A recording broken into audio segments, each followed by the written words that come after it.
আমাদের দেশে একজন জেনারেল ইসলামিক স্কলার ছিল, তার নাম সবাই জানেন, ডক্টর জাকির নায়েক। জানেন না? উনি কাফের ছিলেন, তাই তো?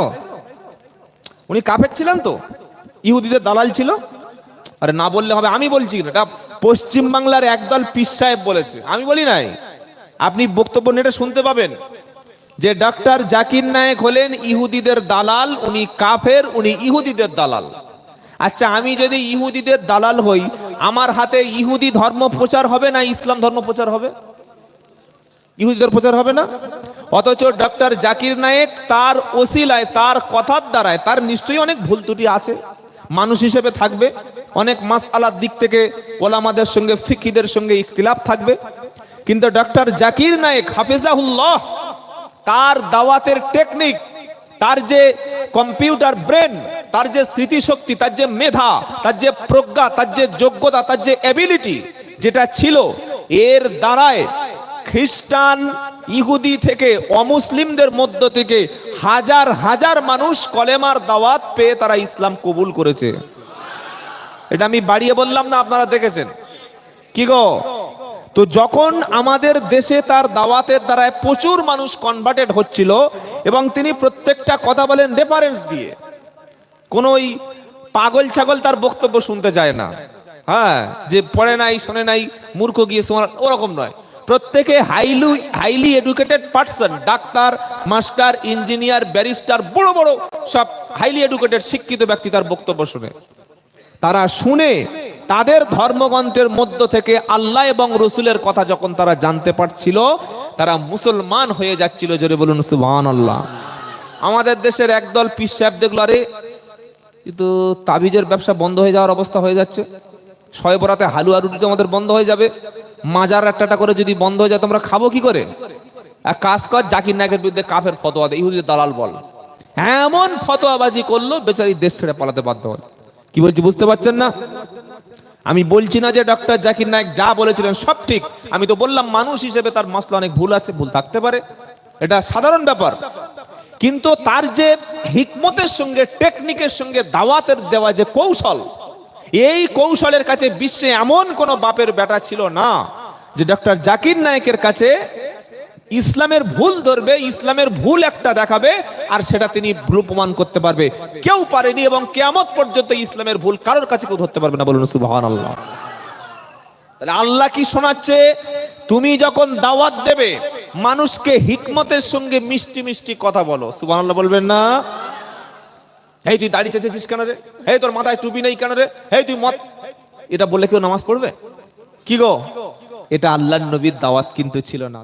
আমি দোয়া করি আমাদের কমিটির ভাইদের জন্য, তারা সুন্দর একটা মজলিসের ইন্তজাম করেছেন, আঞ্জাম দিয়েছেন। আল্লাহ তাআলা তাদের দুনিয়া এবং আখিরাতে উত্তম জাযা দান করুক। যখন দোয়া করতে হয় তখন কি বলতে হয়? আমিন। আবার সব দোয়ায় হাত তুলতে নাই, আবার কিছু কিছু দোয়ায় হাত তুলতে আছে। যেমন আপনি খানা খাচ্ছেন, খাওয়ার মাঝখানে কিন্তু দোয়া আছে, আল্লাহুম্মা লাকাল হামদু ওয়ালাকা ওয়ালাকা। যারা খাওয়া দাওয়া করেন তারাই বলুন, যারা খান না তারা বলার দরকার নাই। ওয়ালাকা শুকর। সে সময় হাত তুলি তো, ও সময় হাত তুলি। খাওয়া শেষ হয়ে গেলে মুহাম্মদ সাল্লাল্লাহু আলাইহি সাল্লাম একটা দোয়া পড়তেন, আলহামদুলিল্লাহিল্লাযী আত'আমানা ওয়া সাকানা ওয়া জাআলনা, আর জানি না, তাই তো নাকি? ওয়া জাআলনা মিনাল মুসলিমিন। তো ওই সময় যদি কোনো বোকা ছেলে হাত তোলে, ওটা ভুল, রং। আল্লাহর নবী সাল্লাল্লাহু আলাইহি ওয়াসাল্লাম কিছু কিছু জায়গায় হাত তুলতেন, যেমন যুদ্ধের ময়দানে আল্লাহর কাছে সাহায্য চেয়েছেন, হাত তুলেছিলেন। তারপরে যখন ইস্তিসকার নামাজ, বৃষ্টির নামাজ, সালাতুল ইস্তিসকার সময় তিনি হাত তুলেছিলেন, অনেক প্রমাণ আছে। তো এই যেটা করলাম বা যেটা বললাম এটা হলো দোয়া, যে আল্লাহ আমাদের সবার উত্তম যাজা দান করুক। এই ক্ষেত্রে বলতে হয় আমিন। মনে থাকবে ইনশাআল্লাহ।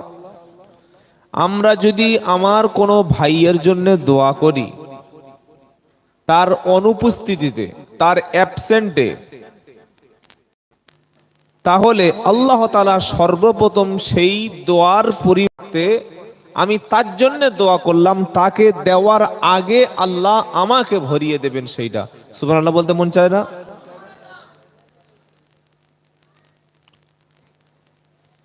সর্বপ্রথমে আল্লাহর প্রশংসা করি, তিনি বড় ভালোবেসে এরকম একটা গভীর রাত্রে, যেটা ঘুমানোর সময়, আর এমন একটা পরিবেশ চলছে, না ঠান্ডা না গরম, পাখাও চালানো যাচ্ছে না, আবার ব্ল্যাঙ্কেট তুলে রাখাও যাচ্ছে না। কি গো, কঠিন বিপদ। স্বামী স্ত্রী দুজনে, স্ত্রী বলছে পাখাটা চালাই, স্বামী ঠান্ডা পড়ছে, এরকম একটা পরিবেশ চলছে। তো এই ঘুমের পরিবেশকে আমরা হারাম করে দিয়ে কোরআনের মজলিসে বসেছি, সেজন্য শুকরিয়া আদায় করব আল্লাহর। একবার জোরে বলুন আলহামদুলিল্লাহ। আপনাদের হাওড়া জেলার একটা বিশেষ কোয়ালিটি আছে, বৈশিষ্ট্য আছে, খুসুসিয়াত আছে। সেটা কি? যে যত রাত হয় হাওড়া জেলার মানুষের কাছে তত দিনের মতো লাগে। কি গো, ওই 24 পরগনায় গেলে 11টার পরে কোনো কুকুরও স্টেজে আর থাকবে না, ওই দু চারটে ছাগল পাগল বসে থাকে, যাদের বাড়িতে যাওয়ার জায়গা নেই ওরা বসে থাকে। কিন্তু আপনাদের একটা স্পেশালি হচ্ছে এই, যে যতক্ষণ মাজমা চলবে আপনারা ইনশাআল্লাহ কোরআনের কথা শোনার জন্য বসে থাকেন। আলহামদুলিল্লাহ বলবেন না? যিনি আমাদের সকলকে একত্রে বসিয়েছেন, জোরে আওয়াজ করে বলুন তিনি কে?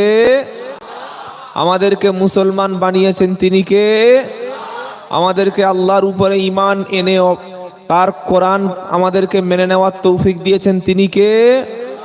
সে আল্লাহর দরবারে উচ্চ স্বরে শুকরিয়া আদায় করি। সকলে বলুন আলহামদুলিল্লাহ, বলুন রব্বানা লাকাল হামদ হামদান কাসীরান তাইয়িবান মুবারাকান ফিহি। আল্লাহর পরেই প্রিয় নবীর উপরে দরুদ ও সালাম বর্ষিত হোক। সকলে বলি সাল্লাল্লাহু আলাইহি ওয়াসাল্লাম। আমি প্রথমে এসে একটা দরুদ পড়ে দেখে নিলাম, আমাদের বক্তারা একটা দরুদ পড়ে, আমরাও পড়ি। আল্লাহুম্মা সাল্লি আলা। আরে বাবা দাঁড়াও, গাড়িটা কোন দিকে যাচ্ছে আগে দেখো। ওই বলে এবার আমি সুরসুর করে চা খেতে শুরু করলাম। সাধারণ লোক তো তখন ঝাঁক দিয়ে পড়ছে, তখন আমার চায়ের কাপটা শেষ হয়নি, কিন্তু হাফ বাকি আছে। তাই বললাম তো কি দরুদ পড়ছে রে, চাটা শেষ করতে। আরেকবার মহাব্বতে পড়ো আল্লাহুম্মা।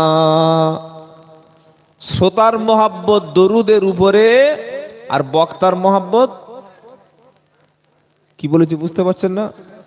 এটা হয়, কিন্তু হয় না তা বলবো না, হয়। তো আমরা সর্ব উৎকৃষ্ট দরুদ, যেটা দরুদে ইব্রাহিম, সেটাই পড়ার চেষ্টা করবো ইনশাআল্লাহ। বলেন আল্লাহুম্মা সাল্লি আলা পড়লে যে গুনাহ হবে ব্যাপারটা তা নয়, তবে সবচাইতে অরিজিনাল বা খাঁটি যেটা, বা যেটা পড়লে বেশি আফজাল, ফাজাইলের দিক দিয়ে যেটা সবচাইতে বেশি, আমরা সেইটা পড়বো। যখন দরুদ পড়বেন দরুদে ইব্রাহিমটা পড়বেন, এটা আমল করবেন ইনশাআল্লাহ। আল্লাহ তৌফিক দিক, বলুন আমিন। এতক্ষণ ধরে মুফতি সাহেবের কাছ থেকে আমরা অনেক দামি দামি কথা শুনলাম। কি ভাই বলছিলেন তো?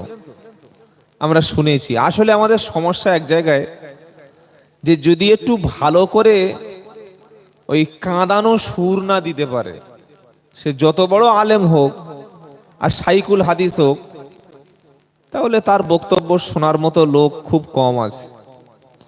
আর পেটে সারাদিন ঘুষি মারলে একটা কোরআনের আয়াত বার হয় না, সে যদি একবার টান ধরে, বাবারা ভাই জানেরা ও আব্বা জানেরা, এইবারে বাড়ির মেয়েরা বলছে বক্তা তো এইবার উঠেছে, গলা দেখ কিন্তু ও যে বাঁশ একদম আঁচা দিয়ে চলে গেছে এটা লোক ধরতে পারে না। আর এই রকম মালের ভিজিট 30,000 টাকা। কত কথা বলে না, হারামের টাকা 30,000 টাকা দিয়ে দিলাম, বাবা গুনে নিয়ে চলে গেল। একটা আয়াত নাই, একটা হাদিস নাই, বক্তব্য হচ্ছে, বয়ান হচ্ছে। আসল বয়ান হলো কুরআন। বলুন সুবহানাল্লাহ। আসল বয়ান কি? আর রহমান আল্লামাল কুরআন খালাকাল ইনসান আল্লামাহুল বায়ান। জোরে বলুন সুবহানাল্লাহ। শ্রোতা যদি ডিসিশন করে, মাছি কামড়া দিচ্ছেন, শ্রোতা যদি সিদ্ধান্ত করে বক্তাকে মঞ্চে চাপিয়ে দিয়ে কোরআন আর হাদিস ছাড়া অন্য কিছু শুনবো না, বাংলার জমিনে অধিকাংশ বক্তা তখন ট্রেনে মলম বিক্রি করবে দাওয়াতার। কি বলছি বুঝতে পারছেন না? আজ থেকে ঠিক 16-17 দিন আগে নদিয়ার রানাঘাট থানায় একটা জলসায় গিয়েছি। আমি হতভাগা গিয়ে বসে আছি রাত 10টা থেকে। তো এক হুজুর উঠলো রাত 12টায় 2টো পর্যন্ত, কুচে বক্তব্য হচ্ছে, টানা 2 ঘন্টা, শীতকালে ঘেমে গেছি। আল্লাহকে সাক্ষী রেখে বলছি, 2 ঘন্টার মধ্যে একটা কোরআনের আয়াত তার জবান দিয়ে উচ্চারণ হলো না। আর শ্রোতারা সব ওই শুনছি। মনে রাখবেন, যতক্ষণ মানুষ কোরআনের কাছে আসবে না, কোরআনের কাছে বসবে না, কোরআন পড়ার চেষ্টা করবে না, কোরআন শোনার চেষ্টা করবে না, কোরআনের মজলিসে নিজেকে অ্যাটাচমেন্ট করবে না, কোরআনের সঙ্গে কন্ট্যাক্ট করবে না, ততক্ষণ ওই ব্যক্তি কোনোদিন হেদায়েত পাবে।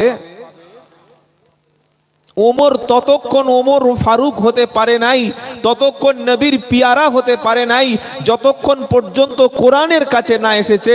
আবু বকর ততক্ষণ আবু বকর রাদিয়াল্লাহু আনহু হতে পারে নাই, ততক্ষণ সিদ্দিকে আকবর হতে পারে নাই, যতক্ষণ না কোরআনের কাছে এসেছে।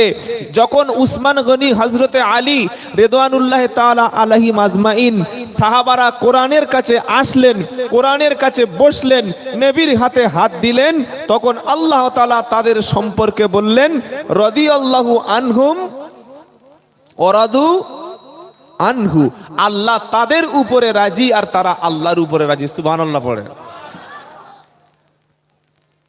এই কোরআন এমন একটা কিতাব, যত বেশি কোরআন আপনি পড়বেন, আমল করবেন, বুঝবেন, আল্লাহ তাআলা আপনার সম্মান আরো উপরের দিকে তুলবে। সুবহানাল্লাহ বলেন। আর যত কোরআন থেকে আপনি দূরত্ব তৈরি করবেন, ডিস্টেন্স তৈরি করবেন, আপনি ফারাক হয়ে যাবেন, কোরআন থেকে সম্পর্ক নষ্ট করবেন, আপনার দুনিয়াতে জিল্লাতি, শুধু অপমান অপমান অপমান, বেঁচে থেকেও শান্তি পাবেন। পয়সা শান্তি দেয় লোকের? পয়সা কত মুচির আছে, কত বাগদির আছে, ডোমের আছে, কুলির আছে, মেথরের আছে। আবার পয়সা ইমাম সাহেবের 2-4টে আছে। ইমামের যে সম্মান, এমএলএ এমপি সেই সম্মান আছে? এমএলএ এমপি রাস্তা থেকে গেলে লোক চোর চোর চোর চোর চোর চোর চোর বলে না? বলে না? ইমাম সাহেবের কেউ চোর বলে? আর চুরিটা করবে কি করে? তত কিছু চুরির কিছু নাই। সকলে এখন ডিসিশন নেন, সিদ্ধান্ত করেন, ডিসাইড করে নি অন্তর থেকে যে মৃত্যু পর্যন্ত আমরা কোরআনের সাথী হব। বলুন ইনশাআল্লাহ। শুধু কোরআনের সাথী হব না, যারা কোরআনের সাথী হয়েছে, যারা কোরআনের পক্ষে কাজ করছে, যারা কোরআনের রাস্তায় হাঁটছে, যারা কোরআনের দিকে মানুষকে ডাকছে, আমরা তাদের পথেই যাব। কারণ এই কোরআন ডাইরেক্ট আল্লাহ জান্নাতের রাস্তার দিকে নিয়ে যায়। সুবহানাল্লাহ। এখন বলার দরকার নেই, এই সেই একদম মার্চ মাসের দিকে বলবেন, গরম পড়ে গেলে একবার বলবেন। জোরে বলুন না সুবহানাল্লাহ। কোরআন কোন দিকে নিয়ে যায়? ইন্না হাদাল কুরআন ইয়াহদি লিল্লাতি হিয়া আকওয়াম ওয়া ইউবাশশিরুল মুমিনিনা আল্লাযীনা ইয়ামালুনাস সালিহাতি আন্না লাহুম আজরান কাবীরা। সে মাইকম্যান কোন দিকে গেল, পালিয়ে চলে গেল নাকি? 15 নম্বর পারা, দ্বিতীয় পৃষ্ঠা, 2 নম্বর লাইনের 9 নম্বর আয়াত, সূরা বানী ইসরাইল। পৃথিবীতে হাজার দল আছে, হাজার তরিকা আছে, আমি কোন দল বা তরিকার খারাপ বলবো না, কিন্তু আল্লাহ পাক শোনাচ্ছে,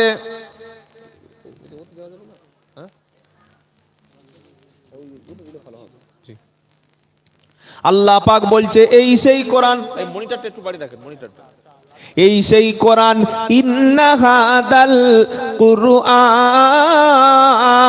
এই সেই কোরআন যেটা মানুষকে সরল রাস্তার দিকে ডাকে, সহজ রাস্তার দিকে ডাকে, ওই রাস্তার নাম হলো জান্নাতের রাস্তা।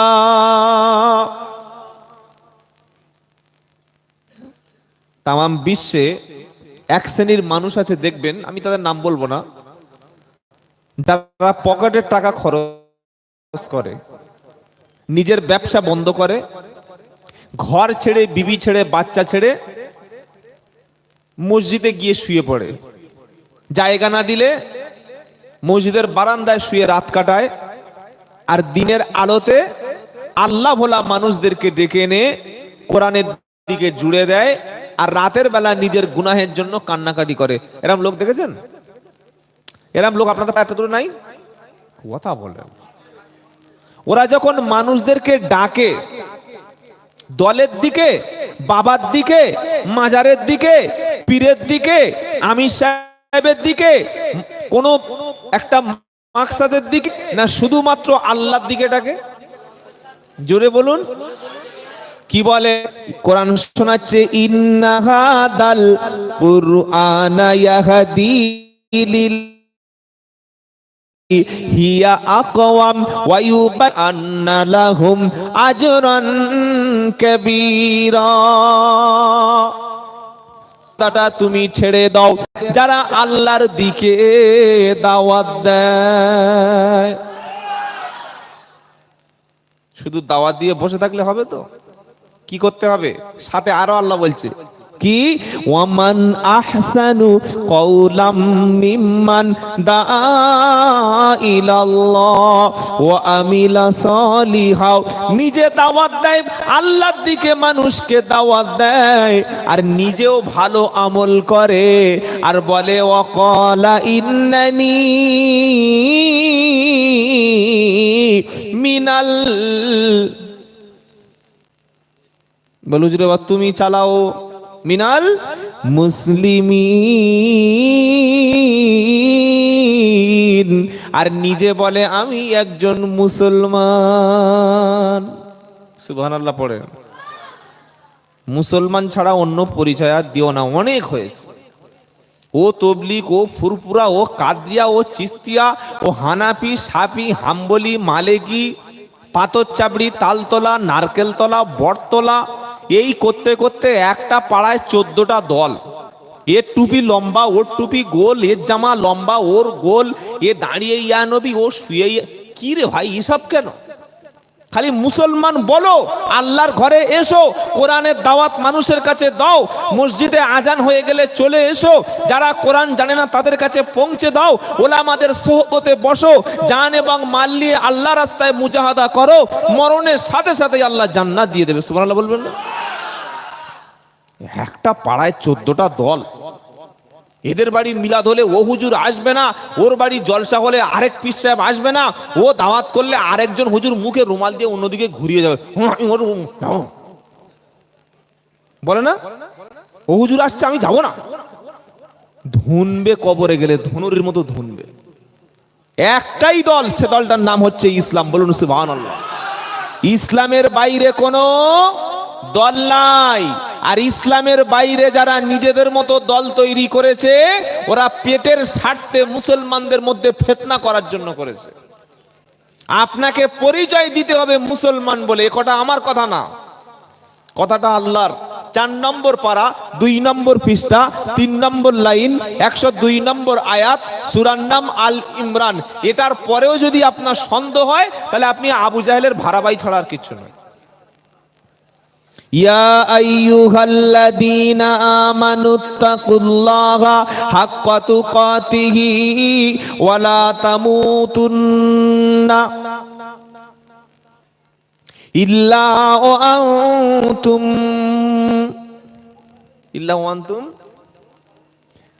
আনতুম ফুরফুরা, ইল্লা ওয়া আনতুম তাবলিগ জামাত, ইল্লা ওয়া আনতুম বেরিলি, ইল্লা ওয়া আনতুম আহলে হাদিস, তাই তো নাকি? আরে কি গো, ইল্লা ওয়া আনতুম মুসলিমুন। সুবহানাল্লাহ বলবেন না? অবিশ্বাসী ইমানদারেরা, যারা ঈমান এনেছো তোমরা শোনো, যারা ঈমান এনেছো, লা ইলাহা ইল্লাল্লাহ পড়েছো, নবীকে মেনে নিয়েছো, শুধুমাত্র আল্লাহকে তুমি ভয় করো, ভয় করার মতো ভয় করো, সব জায়গায় তুমি আল্লাহকে ভয় করো, অতক্ষণ পর্যন্ত তুমি মরবে না, অতক্ষণ পর্যন্ত যেন মৃত্যুবরণ করো না, যতক্ষণ পর্যন্ত তুমি মুসলমান হবে না। মুসলমান হয়ে মরতে হবে, কবরে পরিচয় দিতে হবে মুসলমান। যদি বলি আমি উমুক জামাত, যদি বলি আমি উমুক পীর সাহেবের মুরিদ, কবর কোনো পীর সাহেবের মুরিদ চেনে না, কোনো হাজি সাহেবের ছেলে চেনে না, কোনো গাজী সাহেবের ছেলে চেনে না, মাস্টারের ছেলে, ডাক্তারের ছেলে, ইমুকের ছেলে, তুমুকের, এসব কবর কোনো চেনে না, কোনো পীরজাদা কবর চেনে না, কোনো আওলাদের রসুল কবর চেনে না, কোনো জামাতের আমির সাহেব চেনে না, কোনো সুফি সাহেব মুফতি সাহেব চেনে না। আমল আছে ভালো, ঈমান ছিল ভালো, 5 ওয়াক্ত নামাজ ছিল, মুখে নবীর সুন্নাতের অনুসরণ ছিল, ব্যবহারটা ভালো ছিল, আখলাক চরিত্র ভালো ছিল, কোনো মানুষকে কষ্ট দিত না, মিথ্যা কথা বলতো না, সুদের মাল খেত না, নামাজ কাজা করতো না, ওর জন্য কবরটা হবে জান্নাতের একটা ঠিকানা। দুনিয়ায় ইমাম সাহেবের ছেলে, এমএলএ সাহেবের ছেলে, পীর সাহেবের ছেলে, ফকির সাহেবের ছেলে, অনেক কিছু বলে কাজ নেওয়া যায়, যায় কি যায় না? আখেরাতে কোনো কাজে লাগবে না।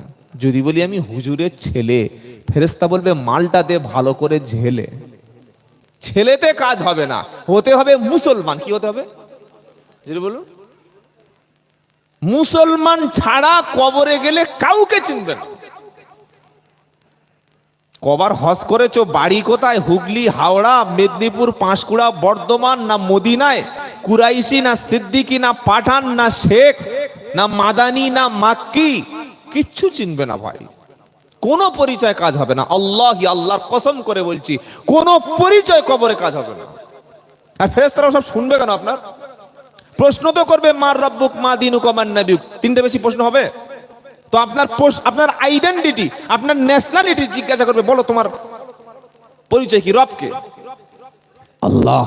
রবকে জোরে বলুন। দিন কি? জোরে বলুন। দিন ফুরফুরা, তবলিগ জামাত, আহলে হাদিস, বেরিলি, হানাফি, শাফি, কাদরিয়া, চিস্তিয়া, ऐसा মারবে না, বাপের নাম পর্যন্ত ভুলে যাবে। আল্লাহ যেন সেদিন আমাদের জবান থেকে ইসলাম আমার ধর্ম এটা বলার তৌফিক দান করেন, বলুন আমিন। রাগ করছেন না তো? আল্লাহর কসম করে বলছি, আমি ভেদাভেদের কথা জীবনে কোনো জায়গায় বলি না।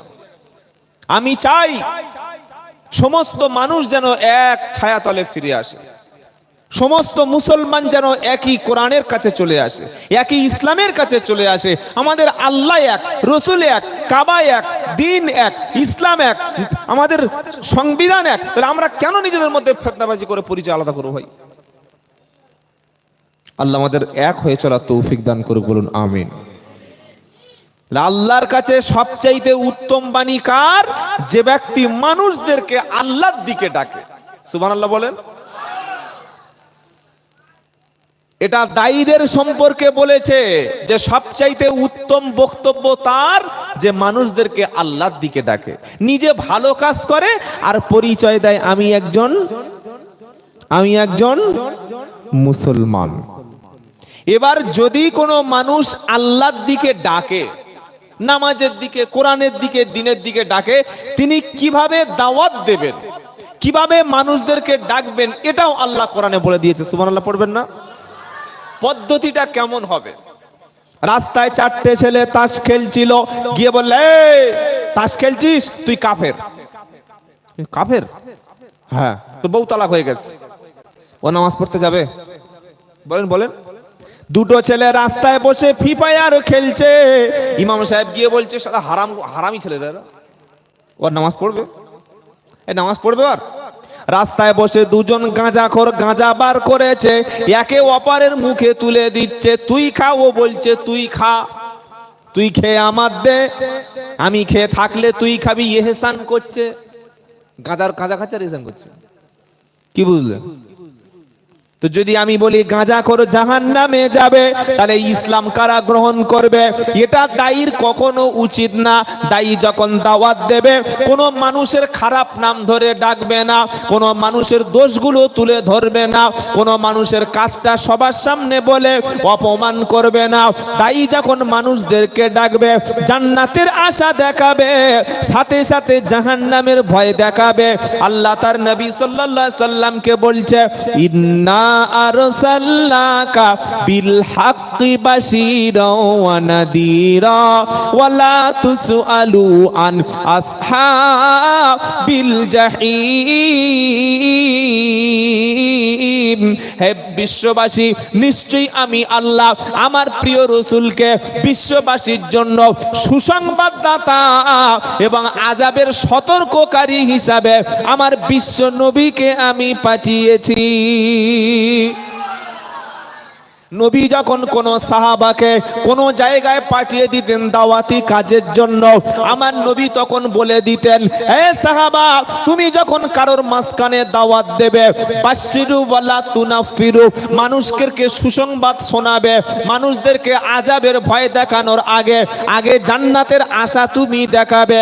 মানুষ ভুলের মধ্যে থাকবে, মানুষ হারামের মধ্যে থাকবে, আল্লাহ বলা মানুষদেরকে তুমি জান্নাতের আশা দেখাবে, জান্নাত কথা বলবে।